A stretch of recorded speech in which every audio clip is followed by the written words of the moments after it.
So, a very good afternoon, one and all. This side Ankur, the co-coordinator of Atal FDP. So, we are heading towards the last day of the 6 days online FDP, and this is going to be the session number 11. And we have with us Professor PK Garg, sir, from IIT Roorkee. Before giving this platform to sir, I would like to give a brief introduction of our esteemed speaker, as Professor P.K. Garg sir is currently serving as Emeritus Fellow in Geomatics Engineering Group, Civil Engineering Department at Indian Institute of Technology, Roorkee, India. He completed BTech in 1980 and MTech in 1982, both from the University of Roorkee, now known as IIT Roorkee. He is recipient of Gold Medal at IIT Roorkee, Commonwealth Scholarship Award for doing PhD from University of Bristol, UK, and Commonwealth Fellowship Award to carry out postdoctoral research work at University of Reading, UK. He joined the Department of Civil Engineering at IIT Roorkee in 1982 and head of the Civil Engineering Department at IIT Roorkee in 2015 for a short period, and then Vice Chancellor Uttarakhand Technical University, Dehradun from 2015 to 18, and finally retired in June 2014. He has published more than 300 technical papers in national and international conferences and journals. He has undertaken 27 research and 94 consultancy projects and guided 31 PhD theses on various aspects of geospatial engineering. He has 2 patents and authored 6 textbooks and edited 6 books. He is a life member of 24 professional societies, and out of which he is a fellow member of 8 societies. It is our honor and privilege to have such a esteemed speaker with us. So, on the behalf of Buddha Institute of Technology, I will invite Professor P.K. Garg sir, who is the pioneer in remote sensing and GIS in entire not only country but entire globe. So, without wasting time, I will hand over this session to you, sir. It is going to be so fruitful session for the faculty, young faculty member like us. Now, I'll hand over this session, sir, to you. Right. Thank you very much for my introduction, detailed introduction. In fact, can participants see my slides? Yes, sir. Everyone can see your slide. Okay. So today I will talk about the use of GIS and remote sensing for environmental impact assessment. So when we are using GIS and remote sensing for environmental impact assessment, there are other associated tools as well, like GPS, which will give us the location of the object or location of the site. We today carry out a UAV survey, LiDAR-based and photogrammetry-based survey also to collect the data. So there are a lot of things which are involved when we are talking of use of GIS and remote sensing for environmental impact assessment. So most of you might be aware now, this environment basically is encompassing everything. It includes us also. So it includes all the natural features, physical features, biotic, and human being, socioeconomic features. So all these features constitute basically the environment. So it's a very big area when we are talking of the environment. We are not talking of just the air. We are talking of the water. We are talking of the earth surface. We are talking of many things which are associated or linked on this earth surface, flora and fauna also. Okay, so why we do environmental impact assessment and what is the basic definition? Let us understand that. So environmental impact assessment basically is a very systematic process which we follow, and it will examine in advance to commissioning of any activity on the earth surface or project on the earth surface, the environmental consequences of the proposed development. So normally it is done prior to the commissioning of the activity. What will be its impact on the environment, on surrounding, on human being, on flora and fauna. But there are instances where this particular aspect has been neglected and projects are commissioned without doing environmental impact assessment. And later on, when something went wrong, then we realized later on that probably this environmental impact assessment study was missing. So here, when we are developing any resource on the Earth surface, we have to study the overall effect of the proposed development on the biophysical basic life constituent, which is air, water, biodiversity, wildlife. I mean, a lot of activities on the Earth surface and in the atmosphere, as well as the socio-economic aspect. People who are living on the Earth surface, their livelihood, their lifestyle, their perception, cultural heritage, security, etc.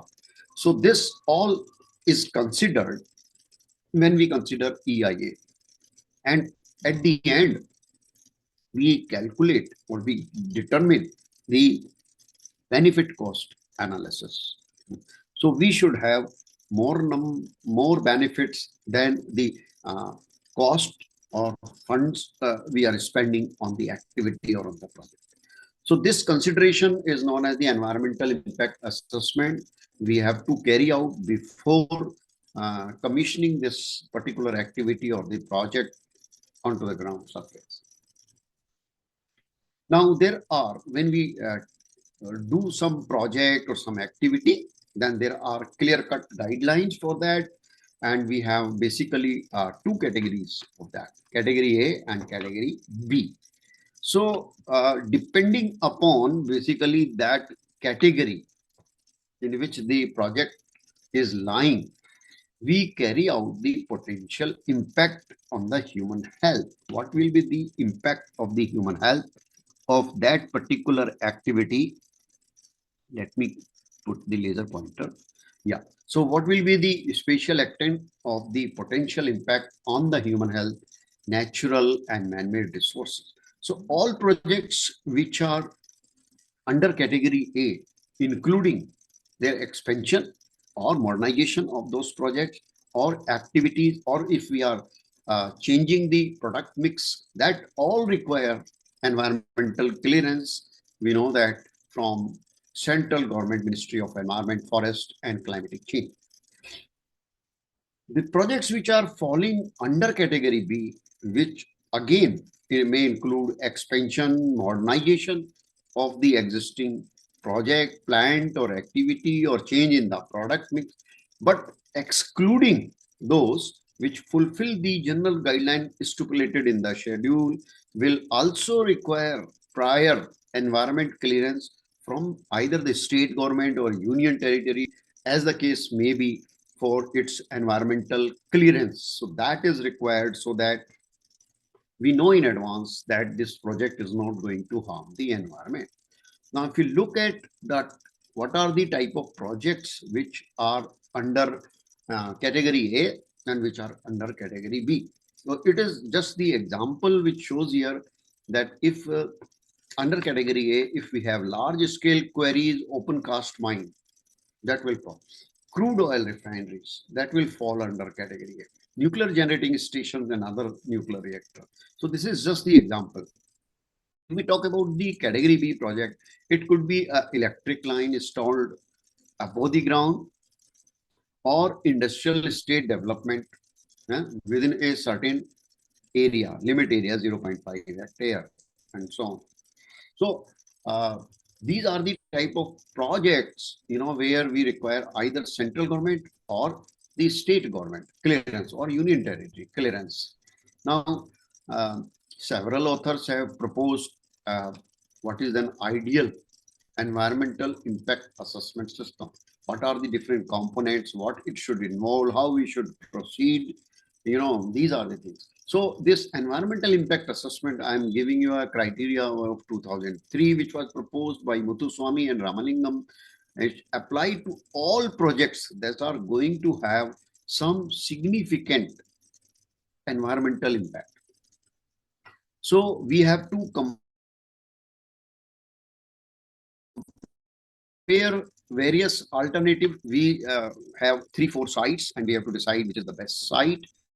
And from the management technique and mitigation measures of the environment, if we have to align a road, we can have 3, maybe minimum 3 alignments, and we can see that which is the best alignment, which will not only reduce the cost, but will have reduced environmental impact on the surrounding.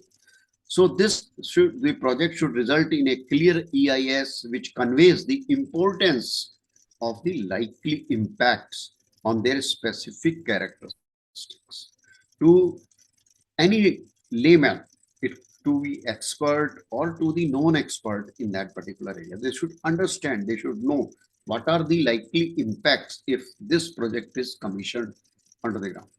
It should include broad public participation. That is important, because what is happening long back in India, that the government decides or the administrator decides some activity onto the ground, and then there was no feedback from the public. There was no public participation. But today, we have the public participation also before commissioning of the project. And this is from the environmental point of view only, not to create any hurdle to the project. To be timed so as to provide information for decision making. It should be enforceable. So things should be implementable. It includes the monitoring and the feedback procedure also. It is not just the project is commissioned and that's all. We have to continuously monitor that, and we have to have the feedback procedure for that. So what is the purpose of this environmental impact assessment? This is like a management tool. We are managing the entire project, entire activity, so that the impact on the environment is minimized. So it is carried out before any project or major activity to ensure that it will not harm the environment in short term or the long term basis. You know, sometimes we don't consider the long term basis, but we have to consider its impact over a long term basis, because when the period is long, things will change onto the ground. The population will change, the demand of the resources will change onto the ground. Any development project would require assessment of the effect of a proposed development on the environment. This is the purpose. The other purpose is impact process is to identify the potential beneficial. Who are the beneficiaries of that project, and what are the adverse impact of this development project on the environment on account of the environmental, social, cultural, and aesthetic consideration. We should not just consider the environment, the air, the water, land, no, but the social aspect, the cultural aspect, and the aesthetic consideration also. Like, for example, in Ganges, a lot of people take holy bath in the river. So this is the aesthetic consideration. Cultural. The environment impact process is the purpose of identifying the potential beneficial and adverse impacts. Then in recent year, major development activity or the projects have encountered many difficulties because of the insufficient account has been taken of their relationship with the surrounding environment. Either the data which was used was less, or proper methodology has not been followed, or less funds have been spent on environmental impact assessment study. So it is a precautionary measure for preventing the possible harm. So we take well in advance those actions or those measures so that we don't harm the environment. Because whenever any developmental activity will take place on the earth surface, destruction is going to happen. We cannot stop the destruction, but how to counteract those, how to actually compensate that by planting more trees or by protecting the soil erosion. We have to take some engineering measures in that respect so that we prevent the possible or likely harms with that. So environmental impact is a tool which will ensure the sustainable development. This is a term which is very important to us, sustainable development, because in the goals for sustainable development also this has been highlighted that all our activities would lead to sustainable development. So through the impact of the major activity, our policies, our plan, our program, or our project that are likely to have significant environmental impact. And it is anticipatory, participatory, and systematic in nature. This is very important. So if you look at this particular slide, when we are talking of the goals of the sustainable development, we have lots of activities here in the small circle. Those activities are written like economic development, social development. Then we have the environmental, urban form development, institutional development. So all these are the uh, sustainable development key factors, and they are actually linked to, for example, here is the urban sustainability. Now, how to become sustainable as far as the urbanization is concerned, as far as the home for everyone is concerned. Now, there are set procedure, more or less, this is a general diagram for environmental impact assessment in a project. So these are the steps which are written over here. We have to identify the need. We have to propose the description, then screening of the project, and then we have EIA. Under EIA, we have the scope, assessing it. Then we have the mitigation measure, reporting the mitigation measure, then reviewing it, then finally taking the decision. And then it will go to finally the environmental impact assessment, audit, and evaluation. It is like that. So these are step-by-step procedure we have to follow. And finally, then we actually have auditing of that particular report, whether this project is successful or not, whether it needs certain revision, whether it needs some preventive measures in order to implement that. Now, as I told you earlier also, there are various types of impact. In fact, the list is very long. I have actually given here some of the important impact, social economic impact. So under social economic impact, there are certain factors which are listed in the third column, which is the land use and the neighborhood. Very important factor, noise. It could be visual effect, it could be energy factor or recreational facility. This is just the exemplary list, but there are many factors again involved here. When we are talking of the ecological impact, maybe wetland is affected, water quality and quantity, wild and scenic rivers, floodplain and the drainage, air quality, wildlife, and so on. The third one here is the historical and the cultural impacts, where we have the archaeological and planetology or the heritage buildings here, and in others are the unanticipated issues. So there are issues which actually we have not thought in advance and which comes later when the project is commissioned. So this is a flow chart of the EIA process. What are the different processes which are involved? So if, these are just the guidelines. If we follow this kind of a flow chart, we will essentially cover all the steps and all the aspects which are involved in the environmental impact assessment.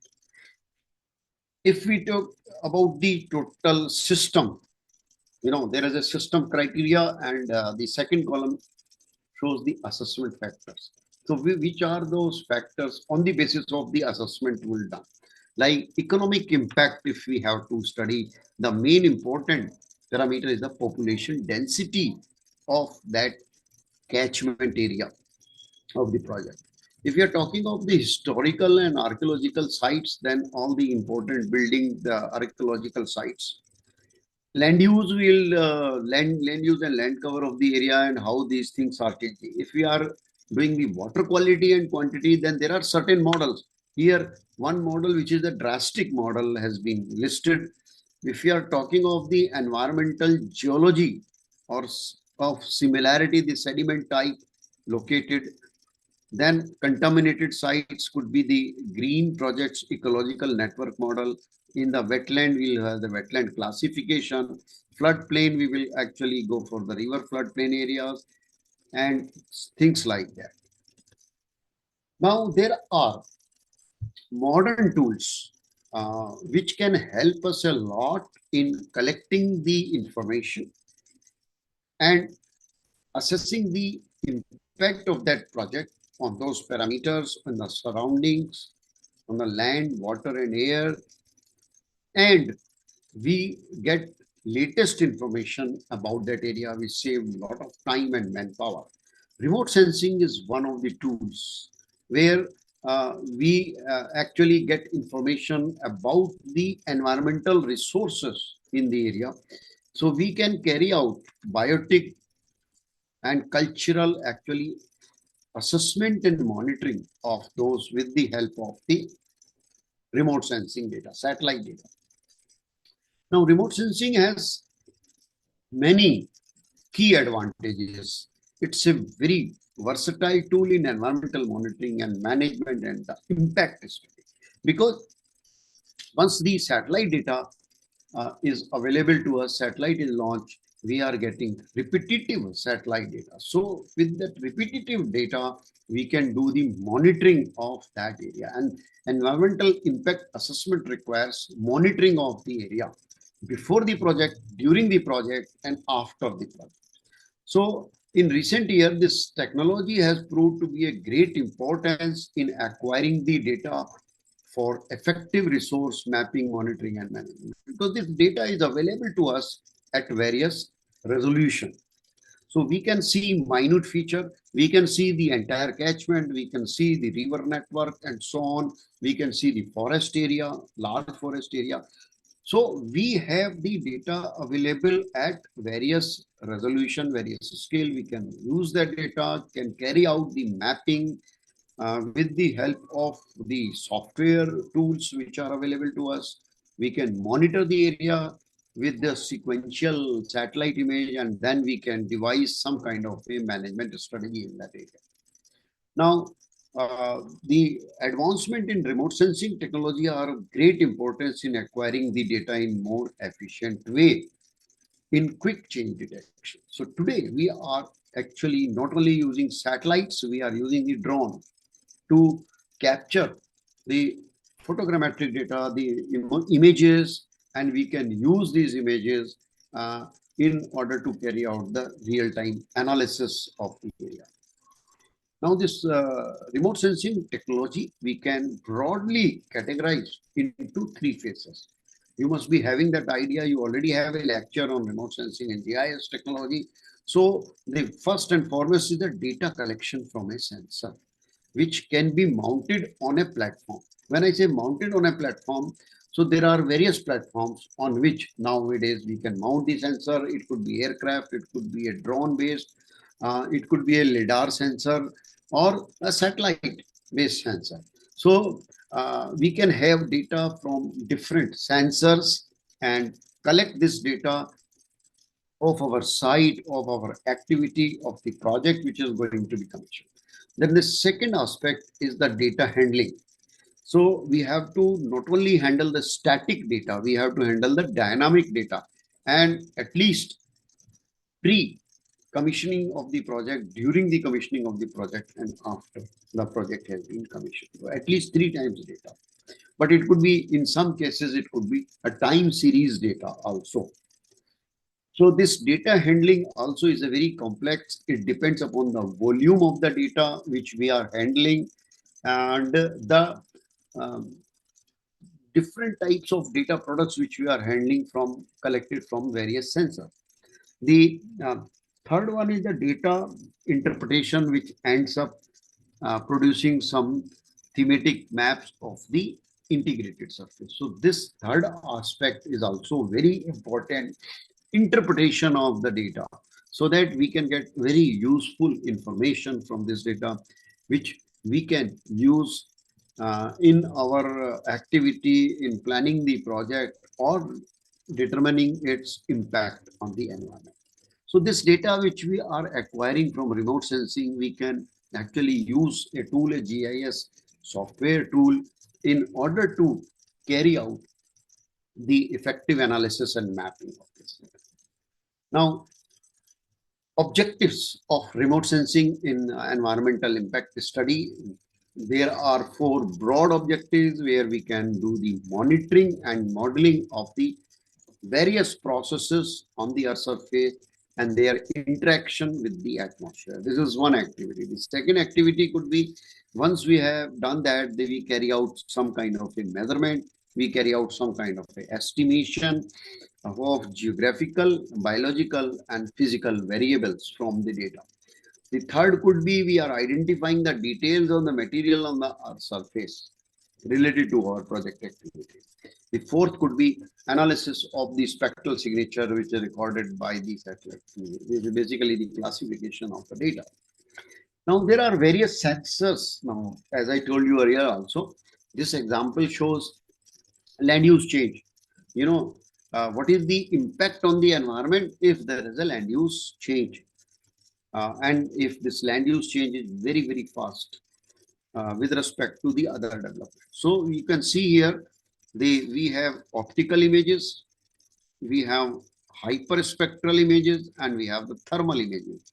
So thermal images will give me information like forest fire, about the geothermal activity, volcanic activities, and the sensors could involve AVHSR, MODIS, Hyperion data.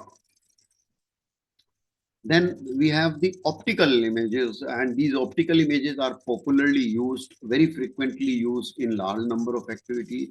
So we can have vegetation mapping, we have the flood mapping, we have the agriculture related mapping, and the sensors will be Landsat, Spot, AVHR, MODIS, etc., etc.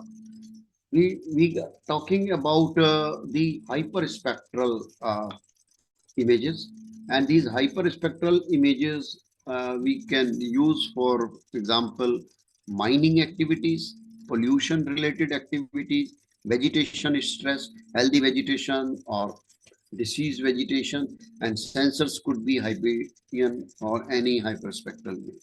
Then the fourth category here is the radar and the LiDAR data, which is quite latest when we are actually carrying out the environmental impact assessment study. Maybe the earth deformation, ground movement, landslides which are occurring due to the commissioning of the project or tunneling in the area. So we have here radar, SAR data, or the LiDAR data. So these all data sets from different sources at different resolution, at different coverage of the area, we can basically integrate together in the GIS environment, find out the land use change and its impact on the environment. So here, when we are using remote sensing data broadly, we have a photogrammetric data and we have remote sensing data. Photogrammetric data has been taken from a lower altitude as compared to remote sensing data, which is between 400 to 900 kilometer altitude.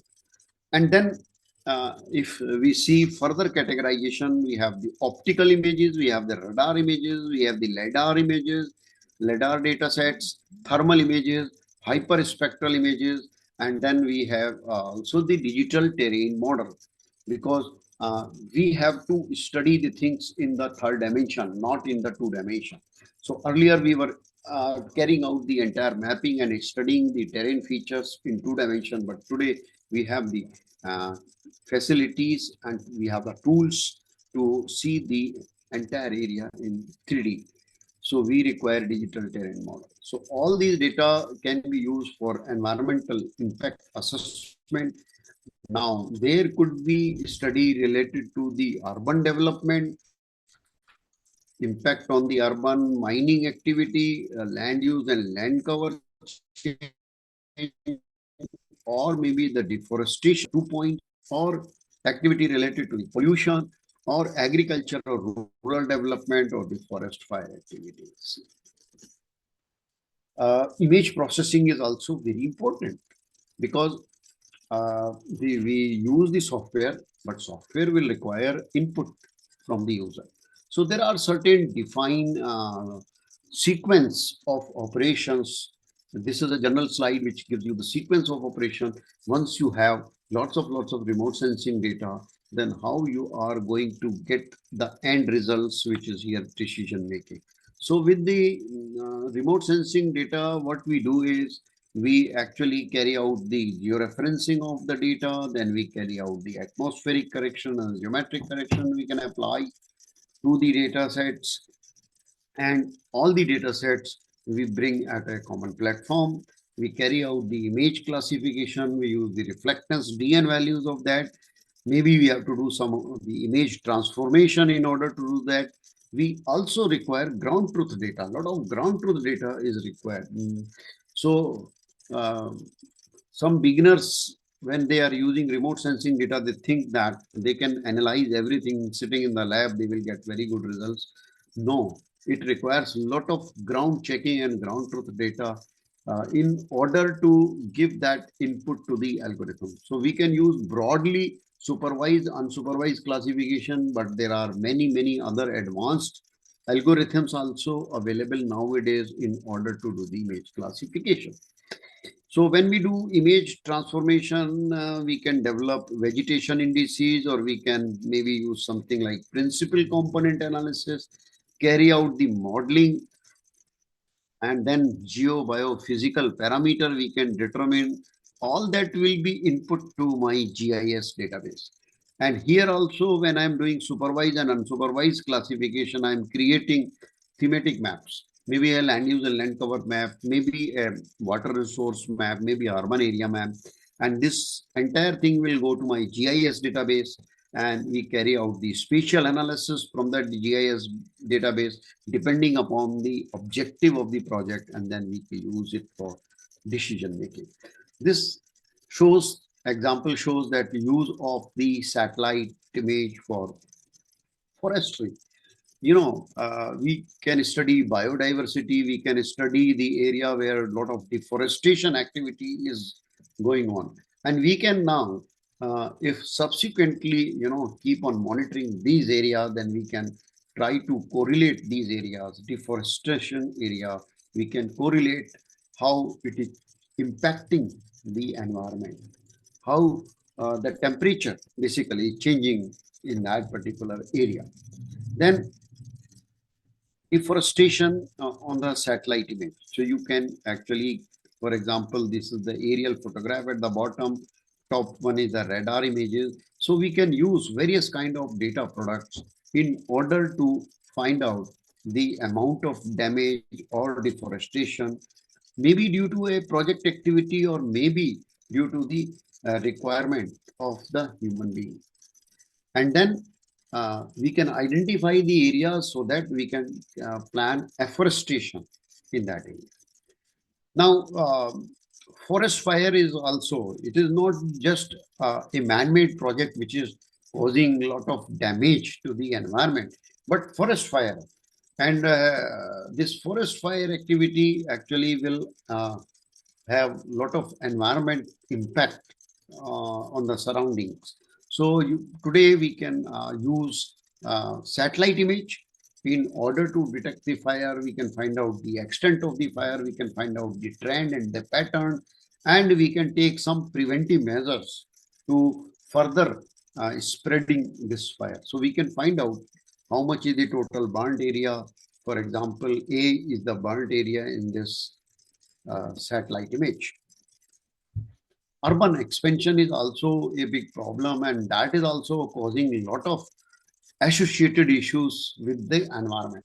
And we have to study the impact on the environment with respect to the urban expansion. Almost every city there is a haphazard growth of the urbanization. So we can actually carry out that urban expansion mapping with respect to multi-temporal satellite image.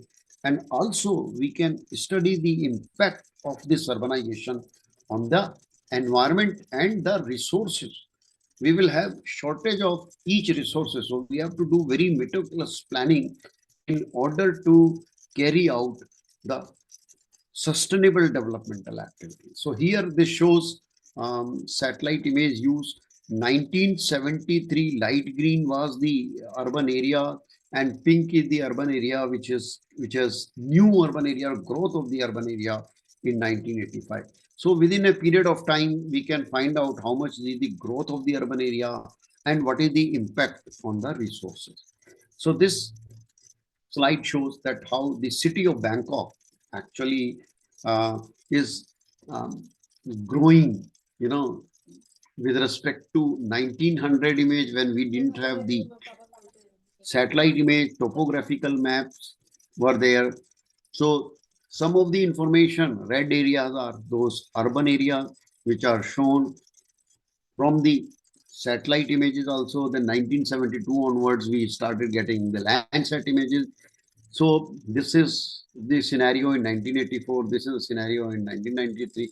So we can see that exponentially, this is growing, and particularly it is growing on the right side of the river more, and people have encroached the river, changing the characteristics of the flow of the water. So ultimately, it is going to impact the environment and the surrounding. If we look at the existing scenarios of the urban area and how they are impacting the environment and the surrounding. So in most cities and the towns, you will find that the garbage, number one, the garbage is lying here and there, and this is actually one of the biggest environmental hazards. Then number of vehicles, this is carbon emission. Number of vehicles which are flying on the road, traffic jams are there, and lot of wastage of the fuel when the vehicle stops at a particular point for a longer time. Our rivers get polluted also because of the uh, urbanization, which is actually encroaching the riverbed. So there's a problem of air pollution, there is a problem of water pollution, there is a problem of noise and the visual pollution. So when we are actually doing environmental impact assessment, it is not just the construction project for which we will do the environmental impact assessment, but a lot of other activities, and where the urbanization is one activity which is actually creating a lot of water, air, and noise pollution in the environment. The quality of life has become really, really very, very poor, as you can see from this particular slide. And in almost all the major cities, if we measure the quality of air, so this is all very polluted, and it is directly and indirectly affecting the human health. So that is all. Then there are problems of water in many areas. We don't have the uh, proper drinking water, or we have uh, the water which is affecting our health. Is it the polluted water? So it is not the safe drinking water which is also creating the impact.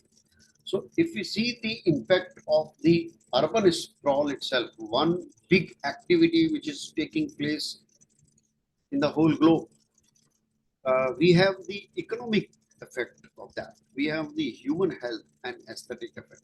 Water, then land and biodiversity, energy, air, and climate. And under each of these headings, there are many activities which are listed over here, which can be studied with the help of remote sensing images. So remote sensing images, we can collect the basic data, and then we can supplement it with the other type of field data and literature in order to study the impact. So we have lot of problems due to the urban sprawl, environmental problems, whether it is related to air and water problem, waste management, reduction in the vegetation, import of food, energy and material, noise pollution, climatic impacts, impact on the surrounding and the rural areas. So there are a lot of impact which urban sprawl is. Now, it ultimately, when we are talking of the change in the environment, impact on the environment, ultimately what it is doing, it is increasing the temperature. Temperatures are becoming more and more. You know, every summer we talk about this, that this summer is the hottest summer. So every year we find that the temperature is rising, flooding in many of the regions. There's a sudden flood with the intense rainfall. We have lack of water resources. Our drainages, our ponds, they are drying up, shrinking. We have the health problems which are related with the environment. We have the change in the biodiversity due to that. So this slide actually shows you a thermal image. It is, you know, how we are using the energy source. So the brighter areas are those countries which are using more of the energy source. So if we look at this slide, on the left hand side is the input for urban development. What are the inputs which are required and what is the output? So output basically is giving us the impact of the urban development. Whether we are talking of the solid waste, we are talking of the waste heat, air pollutant, water pollutant, greenhouse gases, wealth, noise, manufacturing goods, and so on. This is the flood examples, because there are many activities on the earth surface which have been created for the welfare of the human being, but on the other side, their impact, their ill effects are, it's a flooding in the other area. So if we construct a dam on the upstream, there should not be any flooding in the downstream. So there's a danger to the human life. So we can actually carry out the flood related study and why this flood is coming, whether any activity upstream is impacting this particular aspect. We can use radar satellite images also, because microwave data can help us when visual data has lot of, covers lot of cloud during the cloudy cover days. So we may not get very clear data. Radar data can penetrate through the clouds and we can get very good picture of the flooding. So we can carry out a flood mapping and we can find out the impact of this particular flood on the surrounding land.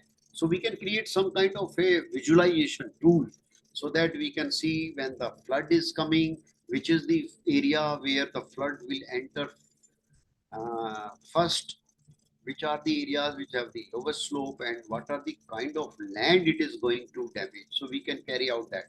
Also, this is also showing you, how the water is moving from upstream to the downstream at that point. And also with this kind of a model, we can find out how much time it will take water to reach or flood at this particular location due to the activity which is taking place upstream of the catchment.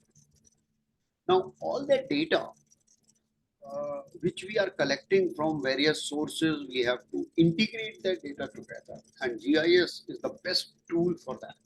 So we can integrate our data in the GIS environment. So what it does, it will actually have the information in the different layers. So these are the different layers. We call them the GIS layers or files also. And these different layers are indicating different themes. So we have data in different themes, which has been collected from the real world. And this data now is integrated into GIS in order to derive the results, useful results from that. So this is the entire gamut of GIS, where we can see input on the left. So the input will come, as I told you, from different sources. There are different sources of data which we can give input to the GIS. And on the extreme right is the output. So we can get output in the different forms, in the form of the reports, maps, photographs, statistical data, and so on, or digital data. So these all data products output is very important, particularly when we are preparing the environmental impact assessment reports. In between the input and output, there are many actually processes which are taking place here in the four boxes. So for example, the first one says that collection of input data and correction, applying the correction to the data. The second one is the storage and the retrieval of the data, which we can do in the GIS. The third one is very important, which is the manipulation and the analysis. So real capabilities of the GIS we are using here. And fourth one is the output and reporting. Here, the best part of this is that we can use external statistical packages also. So on the basis of the user requirement, we can carry out such analysis in GIS. Now GIS has many advantage as it's a versatile tool because it can store large quantity of data from multidisciplinary data sets. You have seen in the previous slide that it will identify the complex interrelationship between the environmental characters. This is what your expertise is important. It will not automatically derive interrelationship. Your expertise would be needed in order to integrate the data so that you can get the interrelationship between the environmental parameters in your database. You can find out the change over time, change in the land surface, change in the land use and land cover, change in the water, change in the urban area, things like that. The database can be easily updated and used for more than one project. So the database for your project which you are creating can be shared for the other project because there are certain information which would be required in other project, for example, the land use and land cover. Now, it serves as a database for a variety of mathematical models. So whenever you are applying a mathematical model to your project, to your approach, then this database becomes very important. Now, the best part of this is query can be made very easily because we have to sometimes dig out the data, a part of the data, or linking the data. We don't require analysis for the whole area. We require for a certain part of the area which fulfills our requirement. So we can generate the query from the database for a smaller part of the area and still can get the result very quickly, which is actually not possible by any other software. Now we also prepare 3D models. So we can carry out 3D modeling from the 2D data set. So this is another important characteristics of the data. So this GIS is a very powerful tool and which has really revolutionized the field of environmental impact assessment. It has created a miracle in this particular field. Well, otherwise the environmental impact assessment required a lot of efforts, a lot of manpower collecting the data in the field. It integrates and analyzes multiple data sources, whether we have topographical maps or satellite imagery or demographic information from the ground. So we can actually get a very comprehensive understanding of the environment in a project. Now we can use overlay function of the GIS, combine the diverse data sets to identify potential conflict, assess the risk more effectively. So we can do proximity analysis from that data. So proximity means that we can find out the surrounding areas which are likely to be affected, like sensitive habitats, water bodies or protected areas, to evaluate the potential impact on these resources. Now we have the spatial analysis tools, which is a very important tool in GIS. We can evaluate different scenarios. So this is Very important when we are doing environmental impact assessment spatial analysis tool, because here by changing the input parameter, by we can create alternative scenario. So we have to always find out 2 3 scenarios, and out of the 2 3 scenarios we have to select the optimum one, the best one, considering all those parameters like land use, transportation, ecological connectivity, cost factor, etc, etc. GIS would help us in identifying the most suitable locations for development. So we have to find out of those 2 3 possible alternative, which is the best location for that development, for the activity which will have minimum negative impact on the environment. GIS is able to create dynamic maps and visualization. I have shown you one over the flood area where the flood is changing and it is damaging this surrounding area. So these are the kind of the dynamic maps and visualization, which is a new upcoming area in GIS, which you can create. This we call as the 4D GIS, because time has become the fourth dimension in that area. Now, by actually having the database, by having the different kind of maps and dynamism, we can enhance the communication and stakeholder engagement throughout the environment impact process. We can convince the stakeholders, they look what is happening when there is enough rainfall in the area, or whenever there is enough uh, uh, digging in that area. What is the impact on the surrounding? In the dynamic visualization, we can show also. So this can help bridging the gap between the experts and the wider public. It makes environmental data more accessible. So that is what is required when we are dealing with the public. We have to convince them. So we can only convince them by showing them the visualization, right? What will happen if we change this parameter? What will happen to the surrounding? We can track and monitor changes in the environment over time. We can have historical data with the current information. So we can have very exhaustive database where we have the past data and we have the current data. Maybe some of the current data is coming from the satellite image, and we can actually carry out the change analysis. We can assess the long-term impact of a project and evaluate its sustainability. So GIS is playing a very crucial and very important role in environmental impact assessment by providing a comprehensive, a total holistic understanding of the environment context. It can identify if there is any potential conflicts and facilitating us for informed decision making.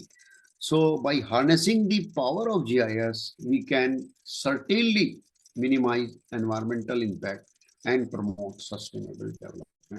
So this particular tool is a very, very useful tool. When we have all the data sets with us, we can create a scenario of the impact on the environment. So there are processes involved when you are doing all that activity. So this slide shows that what are the different GIS processes.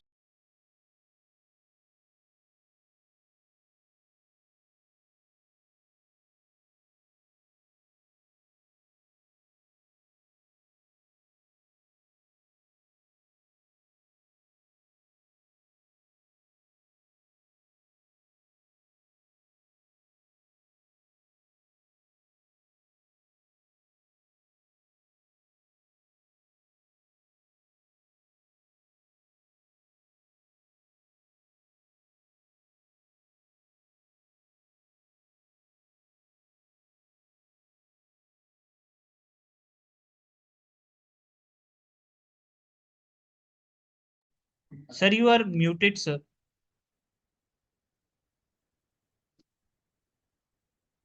Sir mute हो गया है आपका.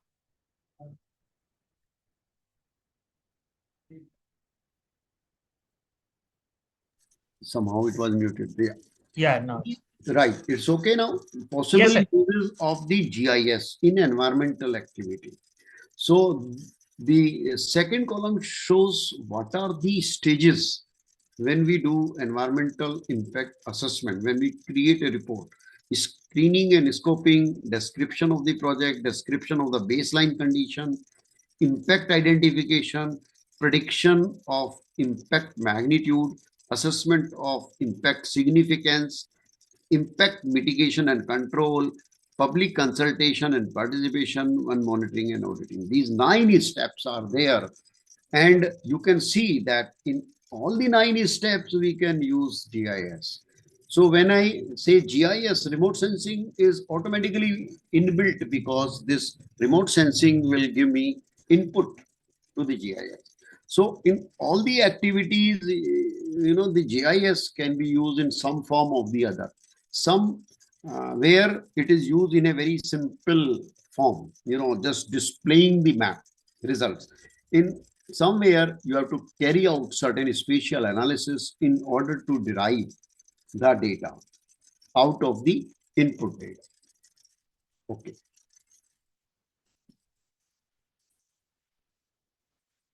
It's not moving to the next slide. Let me see. Yes. So there are many activities in the software which we can do related to the environmental impact assessment project. Buffering is a very useful activity in GIS. Those who are using GIS, ArcGIS or other software, they must have done this. They must have applied the buffering. Buffer can be applied to a point feature, to a line feature, and to the area feature, polygon feature. So you can apply the buffer for a certain region and can find out that which are the immediate surrounding areas likely to have negative impact from the project.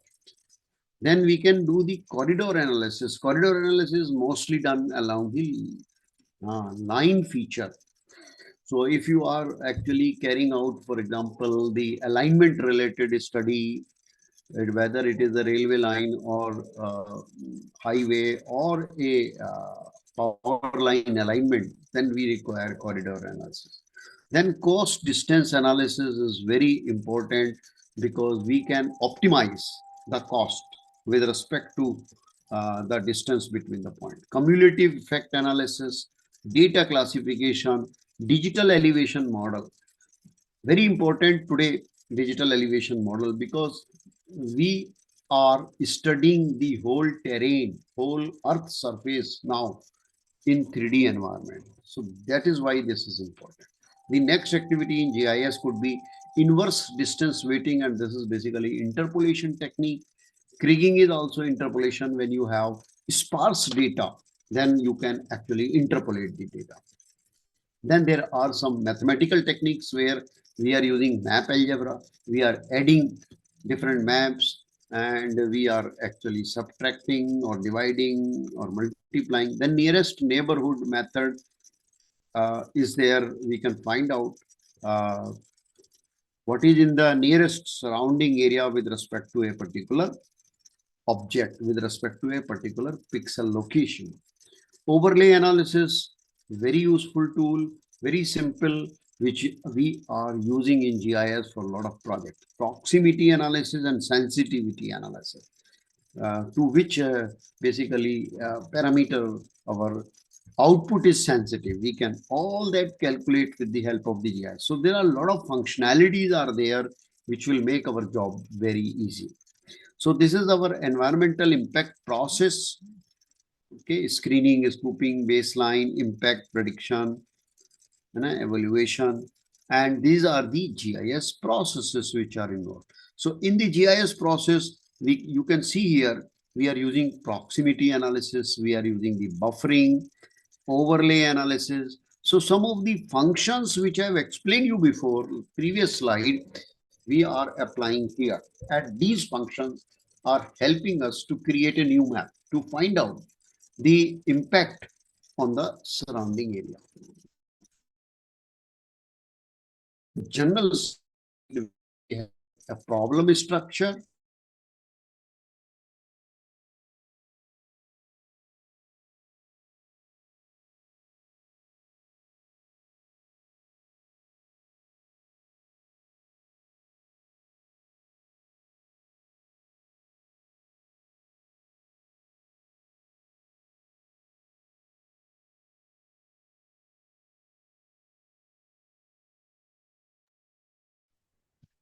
Hello.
The benefits of using GIS in environmental impact assessment. There are very large number of benefits today.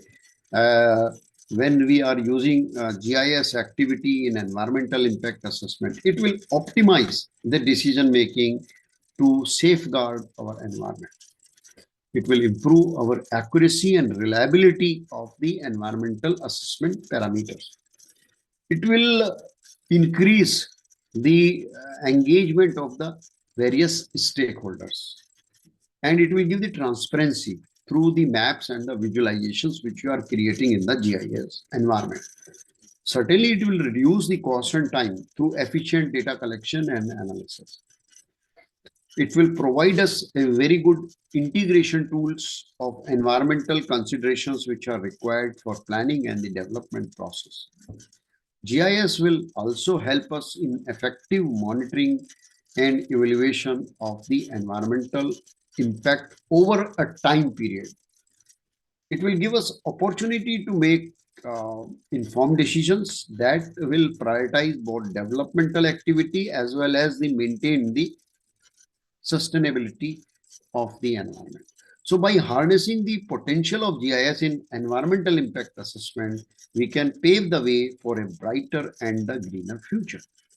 Now, most frequent use of GIS is presentation of the results, followed by analysis, modeling, and data preparation. GIS have also been used for the presentation of the environmental baseline information and project description through the preparation of the thematic maps of several environmental descriptions. So there are multiple uses where we can use it. Overlay of basic information maps with project layout is frequently used in impact identification, which can be carried out with the help of the GIS. So there are four important ways of using GIS for environmental impact assessment. Overlay method, checklist method, matrix method, and the networking method. So all these methods require some kind of expertise to use them very effectively. So these can be used in GIS. Now, when we are talking of applications with respect to the environmental impact assessment or the applications which will directly or indirectly affect the environment. So it can be used for monitoring of the natural resources, air, water, land, groundwater, soil erosion, etc. It could be used to study the sea level rise due to global warming, change detection.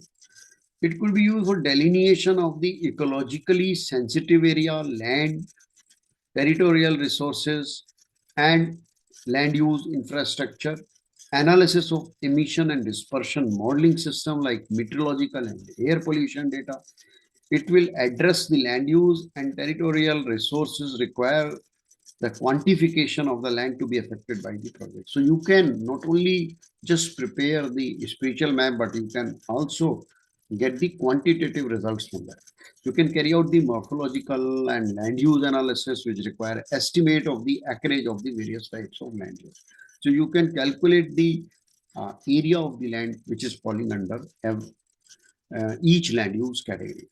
Now, multi-criteria decision problems. So there are several projects, several problems where we are applying multi-criteria decision problems. So this can be actually very effectively implemented with the help of the GIS. So GIS can act as an integrative platform for the entire process of generation, storage, and display of the thematic map. Sir, your PPT is not visible, sir. PPT is not visible. No. Okay, I have not done anything actually. You can share once again. Okay. So unshare and share. Only then.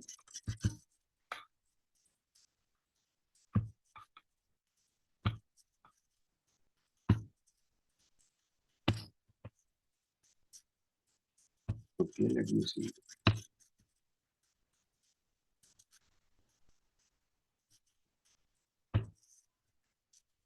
Okay, I then share again and see what has happened.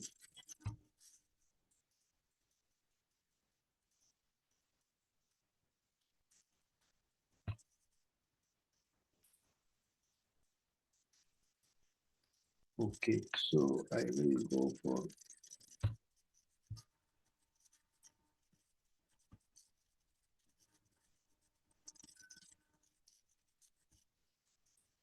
yes. So I was I think showing this particular slide. Is it visible now? Yes, sir. Now it is visible. Okay. So this GIS can act as a integrative framework for the entire process now, which is involved generation of the map, storage, display of the thematic information relative to the vulnerability or sensitivity of the affected resources and its impact prediction. And finally, their evaluation for the decision support system. And GIS is also used EIA for data management, overlay analysis, as sources of data sets for mathematically computing the impact on habitat and aesthetic. So this all activity actually can be carried out in the GIS environment. Now you can see here example of the pollution, air pollution modeling in GIS. So traffic demand and road network data, you can have the data on the driving cycles and the fleet, meteorological and the climatic data. And all this data you create in environment in GIS a database, and there is a traffic model, there is an emission model, there is a dispersion model, and then you can actually carry out with this analysis the air pollution modeling. Now, when we do that, actually, this shows that some construction activity basically sometimes can have adverse effect on the environment. For example, dam site plan, and civil engineers are doing a lot of that. They are identifying which is the suitable site for the construction of the dam. But if you don't carry out the environmental impact assessment study, what will be the effect on the surrounding environment and the river and the flora and fauna? It can cause the disaster in that particular area. So environmental impact study is required for any project or any dam which is constructed on the river using remote sensing and GIS software. It can help us in site selection of the rehabilitation and infrastructure location. If people has to be shifted to some other area in order to have more land in the area for the reservoir, etc. We can do efficient management of irrigation water. Let me have, okay. Yes, that's a pointer. So we can have effective management of irrigation water in the command area, in the watershed. The impact of the dam in the catchment area can also be derived. The use of geospatial techniques where we are using GPS, GIS, remote sensing.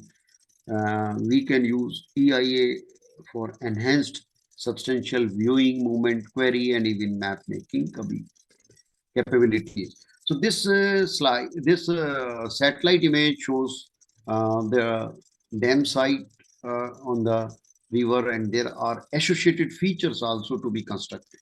So this is a big project when we construct a bigger dam, particularly a multi-purpose dam. So remote sensing and GIS can help us not only for dam site selection, but its um, impact on the environment can also be studied. So here, remote sensing and GIS technique has been used to collect some spatial and the temporal data of the surrounding area. So this is the kind of a flow diagram which one can actually follow in order to prepare different maps and carry out the site selection, where the site is suitable or not. So this, in order to mitigate the environmental and socio-economic stresses on the upstream people whose lives will be drastically affected by flood, the remote sensing and GIS is used to find out the safer places for their rehabilitation. This is marking the catchment area. How much is the catchment area under the control of the dam? You can also mark dam access, on the digital elevation model. You can find out volume of the reservoir behind the dam site, and then some kind of a criteria. There are different criteria which are given in the literature. You can use that criteria in the GIS environment to find out which is the best site. So this is a flow diagram which actually will ultimately give you suitable site for the dam, and the factors which are considered as slope, geology of the area, soil type, catchment size, land cover, proximity to the river, and proximity to the river roads. So here data is already collected from various sources. A GIS database has been created, and then you are actually implementing your approach, a criteria. So this is the digital elevation model of the area. This is the slope map of the particular region. This is the soil map of the region. This is the land use and land cover map, which you can create directly from the satellite image, road and the river map in the area, different types of roads. Then you are assigning certain ranking and the weights to each of the parameter. And on the basis of that ranking and weights, you are trying to club all these parameters. So these are the ranking and the weights, which you can see now. 1 to 5 is the ranking given to each of the parameter. So these are those different parameters which are integrated, and then suitability map has been created. So the highly suitable area, the blue color indicate the highly suitable area. So one is this chunk, bigger area, and another is that area, and there is a third area also, which is this one. So now you have some option. There is one option over here. So you have few options which are based on the criteria which you are using for dam site selection, and from environmental consideration also, and the software is actually trying to locate which are the suitable sites. So now out of that suitable sites, uh, the site which meets your requirement, technical requirements, you can actually find out that suitable sites, and then you can orient the reservoir in that way, and then further you can compute the parameters of that. So this is reservoir A, and this is reservoir A. The details of all these are given here, which can be computed very easily with the help of this. Now, the laser scanning is playing very important role. You can scan the whole data of the dam site, upstream and downstream, with the help of the laser scan LiDAR technology. So this is a dense point cloud data which is collected from the UAV, unmanned aerial vehicle, which is called drone also. So you can see the face of the dam, and this is the face of the dam, and this all that data has been collected with the LiDAR point cloud data. So this dam is the Brighton Dam in Maryland, USA. So this particular dam site, which you can see an upstream and the downstream of that, has been actually studied with the help of the remote sensing tool. So these are the UAV image, unmanned aerial vehicle photographic images. 550 images are stitched together, georeferenced together in order to see the bird's eye view of the area. And this is the 3D point cloud data. And you can see the millions, several millions points are there downstream and upstream, which constitute the downstream view and upstream view of the dam site. This is the point cloud data, LiDAR data. So the GIS has lots of advantages from digital database. You can extract information very conveniently, efficiently.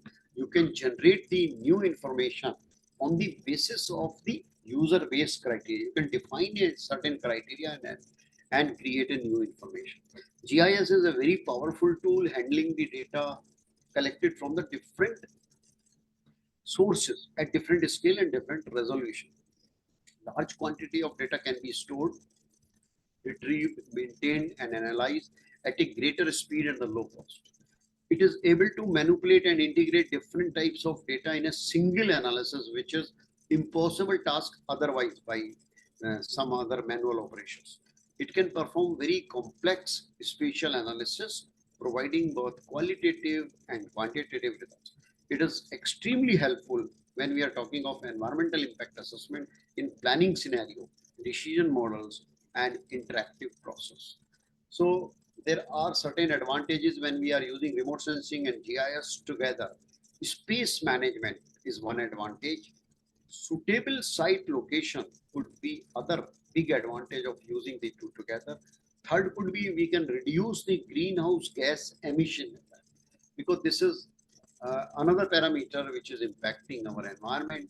Then 3D spatial information can be generated, because most of the information is available in 2D environment, whereas the earth surface is a 3D, and we can predict the future growth from these tools. Now, some more examples, I'll give you some more human based activities which are actually affecting our environment very badly. And one could be parali stubble burning, which is mostly happening in Punjab and Haryana region. And due to this stubble burning, there are a lot of ill effect to the environment. You know, pollution is created. A lot of pollution is created. Carbon monoxide, methane is created due to that. Fertile soil is affected. It becomes less fertile and its nutrients are destroyed. Heat penetration. Stubble burning generates a lot of heat that will penetrate to the soil, causing increase in the erosion and loss of useful microbes. So there are a lot of ill impact on that. Then there is another activity which we really enjoy on Deepavali, but its ill effects are on the air quality. Very bad air quality after the crackers are burned. So we have, rapid spike in the particulate matter PM2.5 and PM10. There are harmful gases like sulfur dioxide, nitrogen oxide, heavy metals like lead, cadmium, etc., etc. When we actually put crackers. Then air quality deterioration is there. It is the impact on the environment. We have increased health issues. We have the environmental degradation. We have the noise distribution.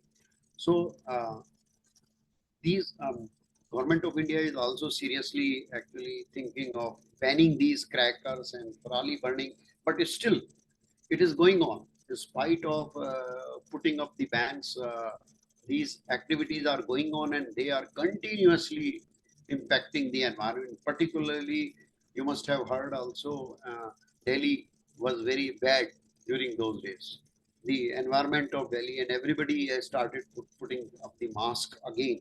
So, but there is a tool with us, environmental pollution modeling through drones. So we can, to certain extent, we can do the monitoring of the environment with the help of the drone or UAV technology, and we have the gas detection sensor. So instead of putting up the photographic sensor, we put the gas detection sensor in the UAV, and this can monitor the various parameters of the air. So the sensors can detect gases including temperature, humidity, PM 2.5, PM 10, SO2, CO, NO2, ozone, etc., etc. So there are a lot of harmful gases in the environment, and sensor now is able to detect. So we can find out which are the most serious area and what are the uh, precautions, what are the measures which can be taken. So there are various sensors available nowadays. For example, MQ135 sensor, which is used for air quality monitoring when we are putting up in the uh, drone system. And there is a MQ7, there is a Fiagro TGS 2442 sensor, LM35 temperature sensor. So there are a lot of sensors are available through which we can monitor our environment. So there are a lot of advantages when we are using drone systems for air quality monitoring. We get enhanced mobility and flexibility, cost efficiency, real-time data, high resolution images. And with the help of this data, now we can actually do certain kind of a planning, decision making from that. So benefit of using the drones for environmental monitoring and conservation. Drones have revolutionized the field of environmental monitoring and conservation. So we are actually using not only using images, not only using the GIS, but we are using various other sensors which can give us um, air quality parameters in addition to their location, so that we can do some kind of a sustainable planning into that area. So there are many GIS software. Those who are using it, they are aware about these. RDAS, RQ, QGIS. QGIS is a open source software which can be used for dynamic mapping. It can improve the image quality, etc., etc. The data sets can be manipulated as needed by the analyst. Many types of analysis are feasible within the GIS, mathematical computation, Boolean operations. So these are the other operations which one can carry out. The complex modeling also can be carried out. So this is a weighted based approach in GIS. So when we are using several parameters, we cannot give equal importance to all the parameters. We can give more importance to some parameter and less important to other parameter in order to see what is the impact on my output. So weighted based approaches are there where we can compute the weight of each and every parameter, and according to its importance we can give it. So this example shows the least impact corridor selection. On the basis of those parameters and all that, we can devise certain criteria, and this Zura and Lipper in 1995, they found least impact corridor between the 2 points. So here the green one was found to be the least impact corridor once we do the analysis on the basis of the data collected. Then in China, there is example of the study of the expressway. One expressway was built, 68-kilometer long expressway was built, and this expressway was going through the forest and the tunnels also. So it was started in 2019 and it's finished in 2023. So to see the impact of this construction activity on the surrounding environment, because it was passing through the forested area, this is the kind of a study which was done. Remote sensing data, land use and land cover data for 2019, 18 and 2022 was taken. Supervised classification technique was used. Accuracy assessment was done. And on the basis of that, landscape ecology, risk distribution, and dynamic was created from this data set.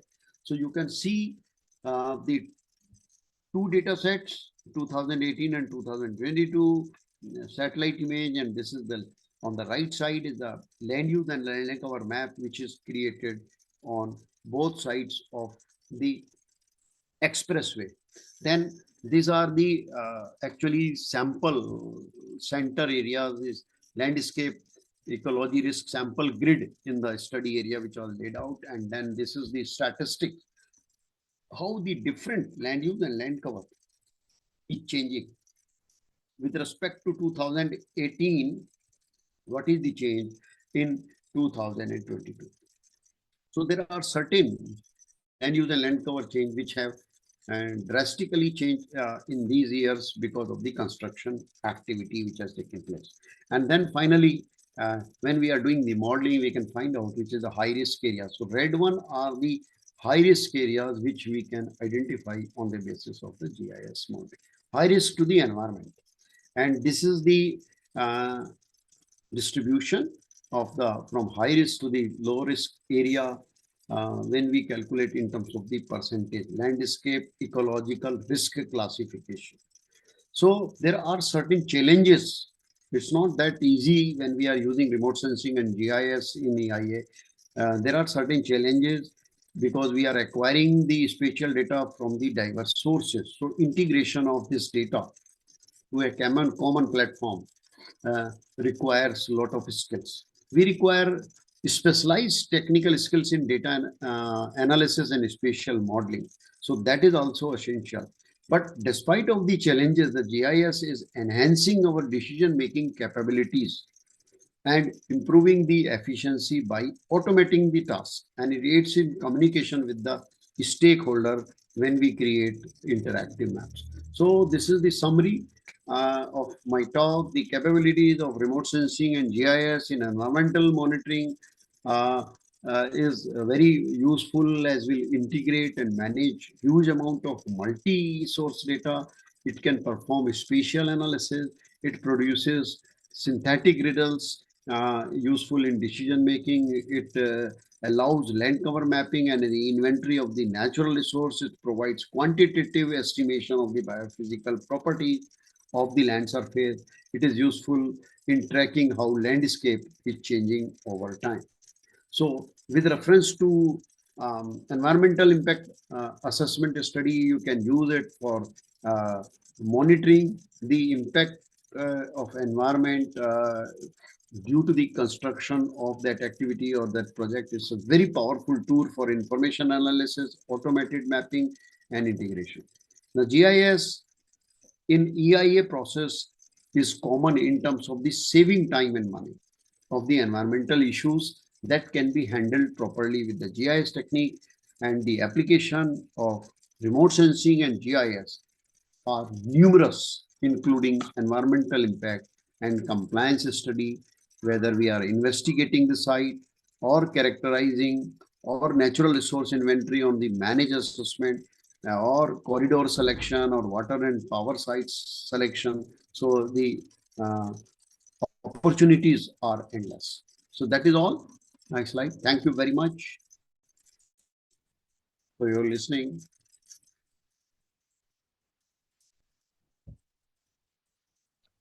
Is there any question from the participant? And they can do one thing. They can just put their questions in the chat box, or I will do one thing. I'll just unmute yourself.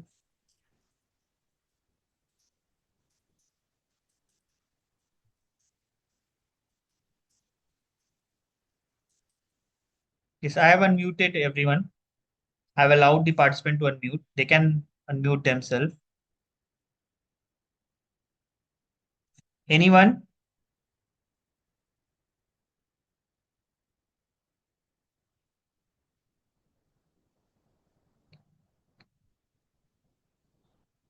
Sir, I can see one question.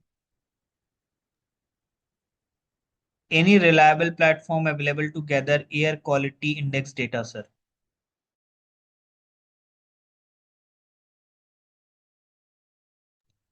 You are muted, sir.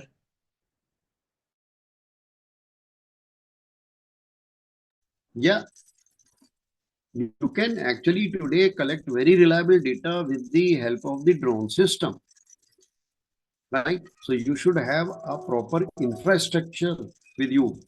Once you collect the data, you can develop the index, quality index, because quality index requires certain input parameters. So input parameters, all input parameters you can collect with the help of the drones which are fitted with the specialized sensors.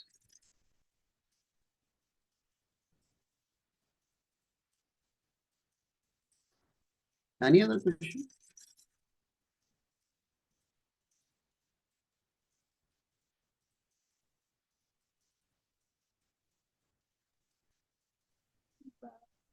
Yes, sir. I hope, sir, there is no questions. Okay. So thank you so much, sir, on the behalf of Buddha Institute of Technology and my organizing team. First of all, I will take this privilege that you accepted my invitation and you agreed to be the part of this session. This was so enriching session from your end because you are the pioneer of GIS. So thank you so much once again for accepting and for giving your valuable time, as I know you are so busy. So thank you so much once again, sir. Thank you. Thanks a lot.